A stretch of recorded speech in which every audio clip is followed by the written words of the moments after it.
Assalamualaikum warahmatullahi wabarakatuh. Hello everyone, my name is Tajuna Mustajab and I'm from Group 2, Class 4A. So in this video, I will explain about one of the major genre in literature, that is fiction. So without further ado, let's get started. Next. So these are the members. Next. Number 1, definition of prose fiction. So what is prose fiction? Prose fiction is a text written or spoken using the structure of normal or everyday language. It can be considered to be an imagined story, typically write down, that is told in the everyday language or natural way. Jadi prosa fiksi ini merupakan teks tertulis atau lisan yang menggunakan struktur bahasa normal. Ya, jadi menggunakan bahasa sehari-hari gitu, tidak baku gitu. Jadi prosa fiksi ini juga dapat dianggap sebagai cerita imajiner atau cerita yang dibayangkan oleh si penulis.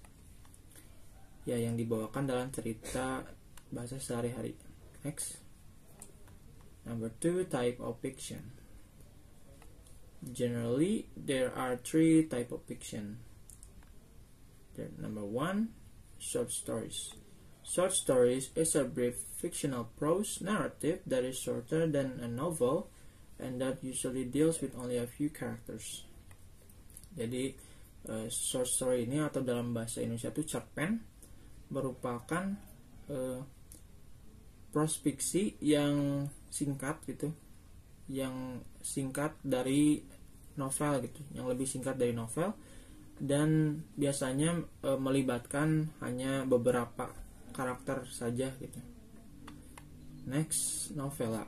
Novella is a narrative prose fiction whose length is shorter than most of the novels but longer than most short stories. Jadi novella ini novel pendek ya bisa dibilang, tetapi tidak sependek short stories gitu. Novel. Nah, ini novel nih. Novel is an invented prose narrative of considerable length and a certain complexity that deals imaginatively with human experience, usually through a connected sequence of events involving a group of persons in a specific settings. Next. Characteristic. Number 1, short stories. So short stories contain between 1,000 and 20,000 words, typically run no more than 25 to 30 pages.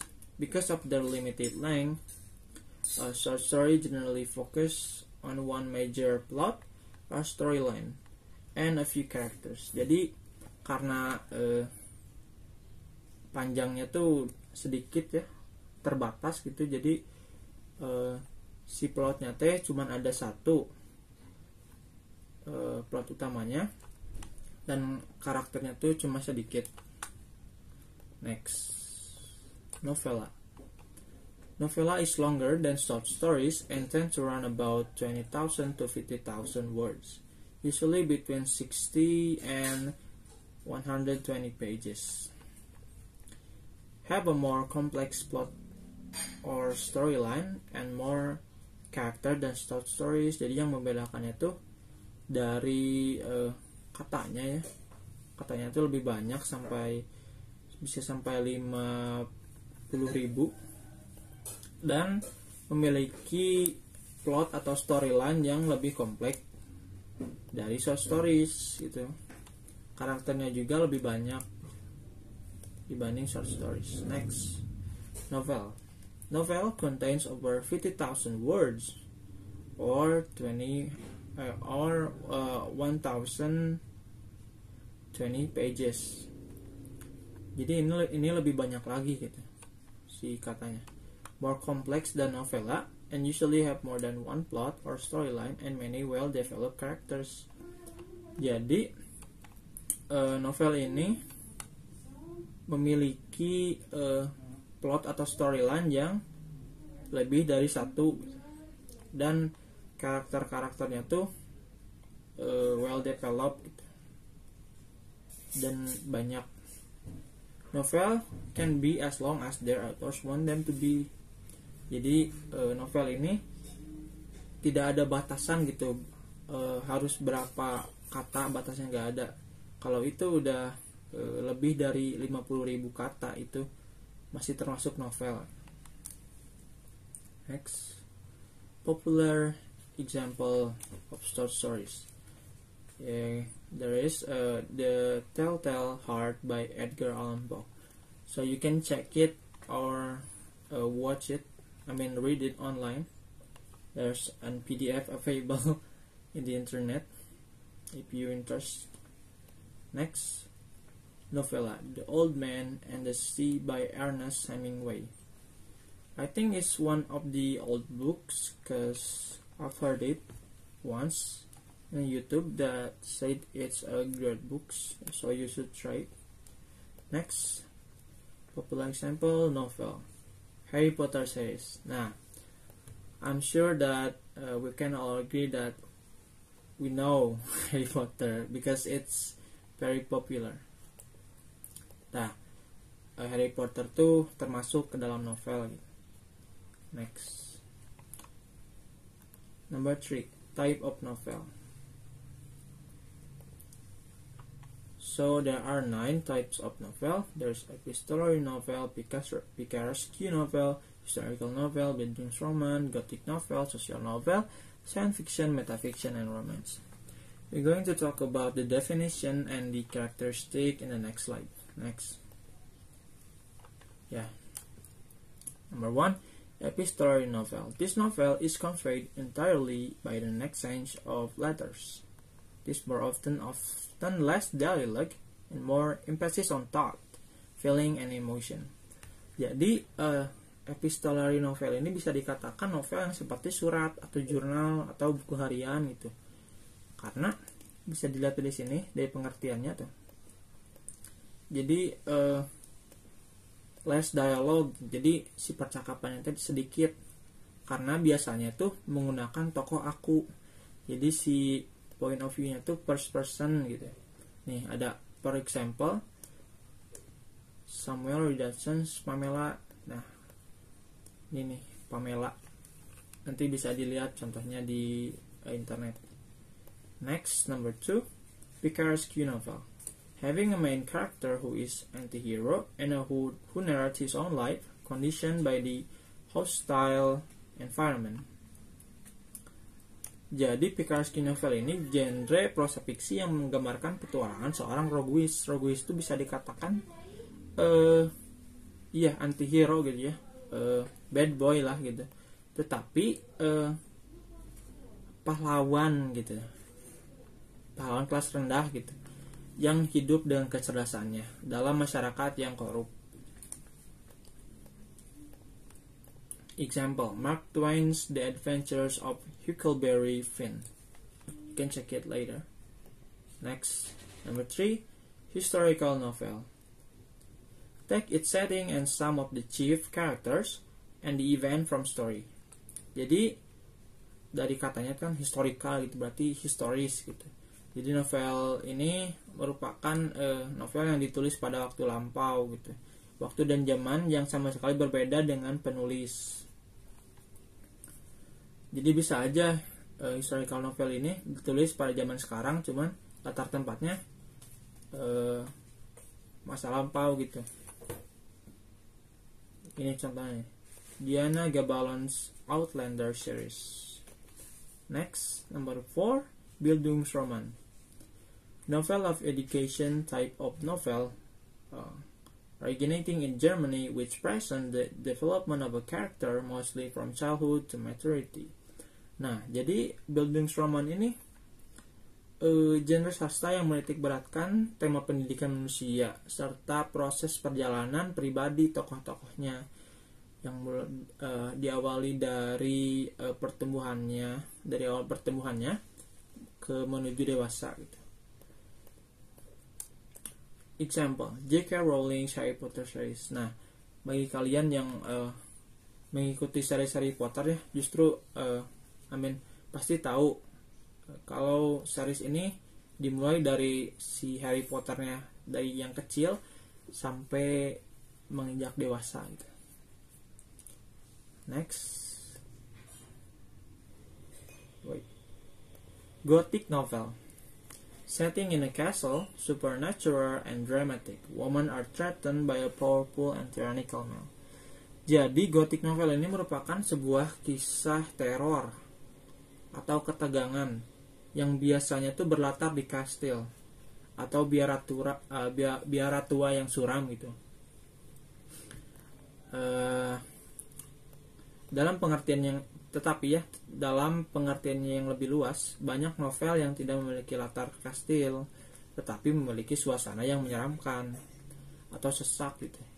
Nah, itu dapat digolongkan ke dalam kategori gotik. Nih contohnya, Mary Shelley's Frankenstein. Next, social novel. Give a portrait of a society dealing with and criticizing the living condition created by industrial development or by a particular legal situation. Jadi social novel ini merupakan novel yang menggambarkan masalah sosial seperti gender, ras, atau class prejudice yang didramatisi melalui efeknya pada karakter novel gitu. Sebagai contoh, Oliver Twist by Charles Dickens. Yeah, you can check it later. Number 7, science fiction. So science fiction are stories include quests from other worlds, or it can be the influence of alien beings on Earth or alternate realities. They can be utopian, dystopian, or set in the past. Example, Mary Shelley's Frankenstein. Jadi ya, kalau yang kita kenal mah science fiction teh suatu fiksi yang spekulatif gitu, yang terutama membahas tentang pengaruh dari sains dan atau teknologi gitu, yang diimajinasikan terhadap kehidupan masyarakat gitu. Tetapi ya, meskipun dalam pengertiannya seperti menitik beratkan pada sains, batasan dari genre ini tidak pernah ada gitu, tidak pernah diterangkan secara jelas. Next, metafiction. It concentrates on the phenomenological characteristic of fiction and investigate into the quintessential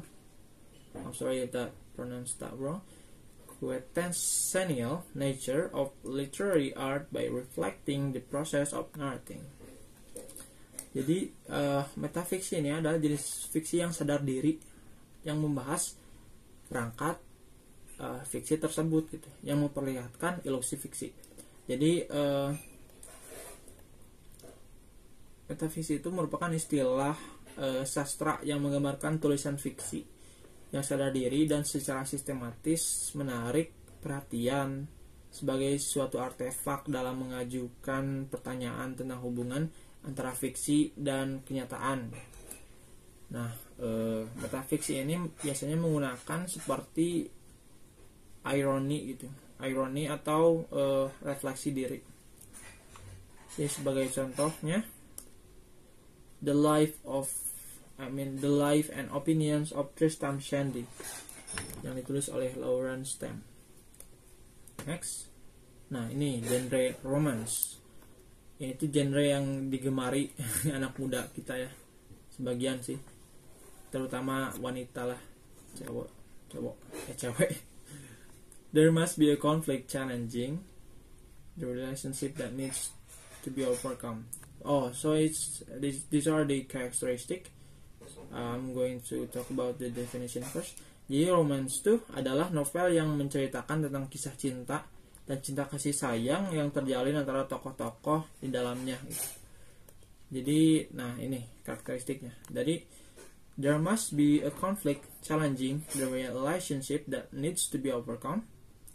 The issue outside the central courtship are limited, generally told through the perspective of a woman and feature strong-willed and clever female characters. The story have a happy ending. Nah, jadi romance ini harus happy ending ya ternyata. tapi pasti adalah novel romance yang endingnya gak happy. Next, element of prospection. Next, yang pertama ada theme atau tema, is the general idea of a story.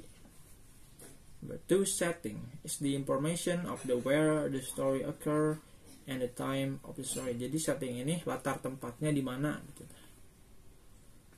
Nomor 3, plot, is the sequence of an event. Plot itu ya storyline itu ya. Nomor 4, point of view is the different angle to see the subject. Jadi point of view itu kayak sudut pandang orang keberapa sih, misalkan apakah first person or third person gitu. Kalau first person tuh biasanya dalam si tokohnya tuh mengandung aku gitu. Kalau third person mah menceritakan, si penulisnya menceritakan orang lain gitu.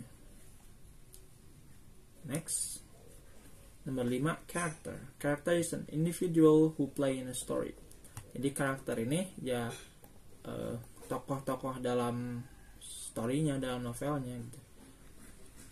Characterization is the method used by the writer to develop a character. Jadi karakterisasi itu merupakan metode yang digunakan si penulis untuk develop the character gitu. Nomor 6, conflict. Conflict occur when the protagonist struggles against an antagonist. Jadi konflik ini penting ya, sangat penting dalam prosa fiksi, karena kalau suatu cerita tidak ada konflik tuh ceritanya akan tidak menarik gitu, akan tidak tidak rame gitu. Jadi si konflik ini ketika si protagonis, si tokoh utama kesusahan melawan antagonis dan yang jadi jahatnya. Next. Oh, we're done. Thanks. So that's all from me. That's all that I can explain. I'm really sorry if there's a mispronunciation or any fault by me. If you have any question, we can discuss it in the meeting. So yeah, thank you very much. Assalamualaikum warahmatullahi wabarakatuh.